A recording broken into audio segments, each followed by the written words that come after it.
Sympathetic. कब काम किया था? मुसीबत के समय, अर्थात स्ट्रेस कंडीशन में या इमरजेंसी में। और ये कब काम करेगा? ये जब हम लोग आराम से बैठे लेटे हों, अर्थात रेस्ट के टाइम। तो हम लोग इसके फंक्शन पढ़ने, इसके ऑटोमेटिक याद हो जाएंगे। सिंपैथेटिक नर्वस सिस्टम के फंक्शन अगर तुम्हें याद करने हैं तो तुम अपने सामने मुसीबत पैदा करके देखो। अब जैसे मान लो क्लास छूट गई तो ये बहुत बड़ी मुसीबत नहीं, अपने सामने मौत खड़ी करो और फिर देखो तुम्हारे शरीर में क्या हो जाता है। जो कुछ हो जाएगा वही फंक्शन है सिंपैथेटिक नर्वस सिस्टम का। जैसे मान लो हम पढ़ा रहे थे और किसी बच्चे ने हमसे कहा कि सर जी शेर आ गया। सोचो मेरे शरीर में क्या क्या हो जाएगा। मतलब जैसे शेर आ गया तो अब हम आंख बंद करके प्रभु के नाम का जाप करेंगे तो मेरे प्राणों की रक्षा हो सकती है, या आंखें फाड़ के देखें कि आखिर शेर आया किधर से। पूरब से आया तो पश्चिम में भाग चलें, उत्तर से आया तो दक्षिण में भाग चलें। कब प्राण बचने का चांस ज्यादा है? प्रभु का नाम जाप करने से। नहीं, प्रभु का नाम पूरी जिंदगी नहीं जाप किया तो अब कोई काम भी नहीं करेगा। तो हम ये कहना चाहते हैं कि हमारी आंख में ये जो कॉर्निया है, इसके अंदर छोटा सा होल होता है जिसका नाम सुना हो प्यूपिल। वहीं से लाइट रेज अंदर जाती। तो जैसे ही मुसीबत आएगी सिंपैथेटिक नर्वस सिस्टम काम करेगा, तो सिंपैथेटिक नर्वस सिस्टम प्यूपिल को डायलेट करा देगा। इससे ये फायदा मिलता है कि अगर प्यूपिल का डायमीटर छोटा है तो सिर्फ स्ट्रेट लाइट रेज ही घुस सकती है, मतलब सामने खड़ा शेर ही हमें दिख सकता है। लेकिन अगर प्यूपिल का डायमीटर बड़ा हो जाए तो ऑब्लिक लाइट रेज भी आंख पे घुस जाएंगी, साइड से छुपा शेर भी आसानी से दिख जाएगा और हम विपरीत दिशा में भाग जाएंगे। तो सिंपैथेटिक नर्वस सिस्टम प्यूपिल को डायलेट कराएगा। अब जैसे ही हमने देखा शेर, हम भागना शुरू कर दिए। भागेंगे और भागेंगे तो ये जो मसल्स हैं, बोन्स से रिलेटेड मसल्स, स्केलेटल मसल्स है ना, बड़ी तेज काम करेंगे। कार्य के बदले एनर्जी चाहिए भाई। वर्क और एनर्जी एक ही चीज होती है, दोनों की यूनिट ही जूल है। तो हम तुमसे पूछना चाहते हैं कि सिंपैथेटिक नर्वस सिस्टम जो मुसीबत के टाइम काम कर रहा था, वो हमारी स्केलेटल मसल्स की ब्लड सप्लाई को बढ़ाएगा कि घटाएगा? बढ़ाएगा। तभी तो समझते ना, क्योंकि ब्लड ही तो है जो ग्लूकोज ऑक्सीजन देने जाएगा। लेकिन ब्लड तो पंप करता है हार्ट, वो जल्दी जल्दी धड़केगा तब तो जल्दी जल्दी बढ़ जाएगा। Sympathetic nervous system heart rate को बढ़ाएगा कि घटाएगा? बढ़ाएगा। समझो ना।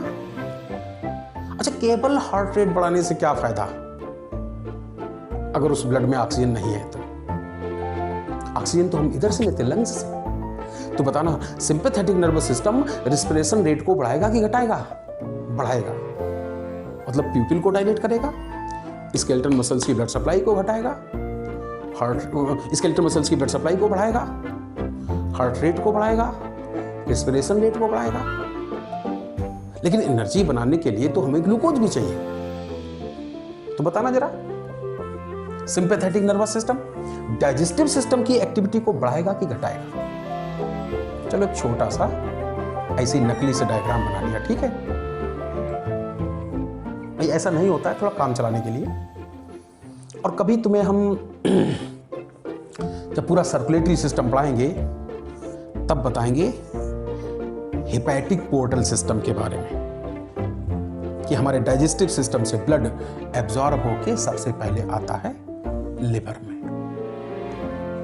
ठीक है, उसी समय बताएंगे डिटेल में। तो मान लो ये है कोई बॉडी सेल। इस बात ये कह रहे थे कि ठीक है, इसने हार्ट रेट को बढ़ा दिया जिससे ब्लड जल्दी जल्दी पंप हो, इसने रेस्पिरेशन रेट को बढ़ा दिया ताकि खूब हमारे ब्लड में ऑक्सीजन आ जाए और हम सेल को दे सकें सप्लाई ऑक्सीजन की। लेकिन एनर्जी बनाने के लिए तो हमको ग्लूकोज भी चाहिए। तो हमें सोच के बताओ कि डाइजेस्टिव सिस्टम की एक्टिविटी को सिंपैथेटिक नर्वस सिस्टम बढ़ाएगा कि घटाएगा? बढ़ाएगा? नहीं, गलत है। बढ़ाएगा नहीं, घटाएगा। डाइजेस्टिव सिस्टम की एक्टिविटी को घटाता है। भाई हमने तुमसे कहा था कि मत भूलो कि शेर हमारे पीछे पड़ा है। मेरे पास इतना टाइम नहीं है कि किसी ठेला वाले के पास कहें कि भाई साहब 4 केला देना, मौसमी एक जूस देना, थोड़ी शक्ति आ जाए, शेर से हमें रेस करनी है।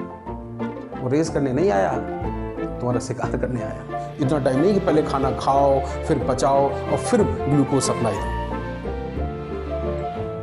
इसलिए डाइजेस्टिव सिस्टम की एक्टिविटी को घटाएगा। तुमने देखा भी होगा, जब भी हम लोग मुसीबत में पड़े, कई बार हमने देखा है हाई स्कूल का वाइवा हो, इंटरमीडिएट में जब वाइवा देने जाते थे, एग्जामिनर के सामने पहुंचते ही गला सूख जाता था। कहते सर पानी मिलेगा। क्यों होता था? क्योंकि यहां से सलाइवा का सिक्रीशन भी घट जाता था पूरे डाइजेस्टिव सिस्टम। अगर ये डाइजेस्टिव सिस्टम की एक्टिविटी को बढ़ाता तो बेसिकली दो चीजें बढ़ जाती। एक तो पूरे एलिमेंट्री कैनाल की दीवार से जो डाइजेस्टिव जूस निकलते थे उनका सिक्रीशन बढ़ जाता, और साथ ही साथ एलिमेंट्री कैनाल की दीवार में पेरिस्टाल्सिस होती है, क्रमाकुंचन गतियां होती हैं। अगर sympathetic nervous system digestive system की एक्टिविटी को बढ़ाता तो पेरिस्टाल्सिस भी बढ़ जाती। अब सोचो अगर कहीं लार्ज इंटेस्टाइन में पेरिस्टाल्सिस बढ़ जाती तो क्या होता? हम दौड़ते कम और फीकल मैटर ज्यादा पास करते, पेंट ज्यादा खराब होती, सिर ऐसे ही छोड़ के भाग जाता है, यार छोड़ो बदबू मारना। तो डाइजेस्टिव सिस्टम की एक्टिविटी को घटाता है। इसलिए मुसीबत में देखा होगा, जब लोग मुसीबत में पड़े रहते हैं तो अक्सर उनका पेट खराब हो जाता है। या उल्टा सुना हो, बुजुर्ग लोग कहते हैं खाना खाने के बाद आधा एक घंटा आराम कर लिया करो, हाजमा सही रहता है। क्योंकि आराम करोगे तो पैरासिम्पैथेटिक काम करेगा, वो डाइजेस्टिव सिस्टम की एक्टिविटी को बढ़ा देता है। कभी कभी सवाल ऐसे ही पूछा जाता है कि अगर किसी इंसान की वेगस नर्व को बार बार स्टिमुलेट करें, तो जब डिटेल पढ़ाएंगे तब बताएंगे कि वेगस नर्व के थ्रू पैरासिम्पैथेटिक नर्व फाइबर जाते हैं डाइजेस्टिव सिस्टम के लिए। तो वेगस नर्व को स्टिमुलेट करना मतलब इनडायरेक्टली बोले तुमने पैरासिम्पैथेटिक नर्व फाइबर को स्टिमुलेट कर दिया। तो सवाल था कि अगर किसी इंसान की वेगस नर्व को बार बार स्टिमुलेट करें तो क्या होगा? 4 ऑप्शन रहते हैं। जो सही आंसर होता है वो ये होता है कि उसको गैस्ट्रिक अल्सर हो जाएगा, क्योंकि parasympathetic nervous system digestive system की एक्टिविटी बढ़ाएगा। नतीजा यहां से तेजाब का सिक्रीशन भी बढ़ जाएगा, वो हो सकता है स्टमक की म्यूकोजा को जला दे, घाव कर दे, है ना? इनको कहते हैं अल्सर।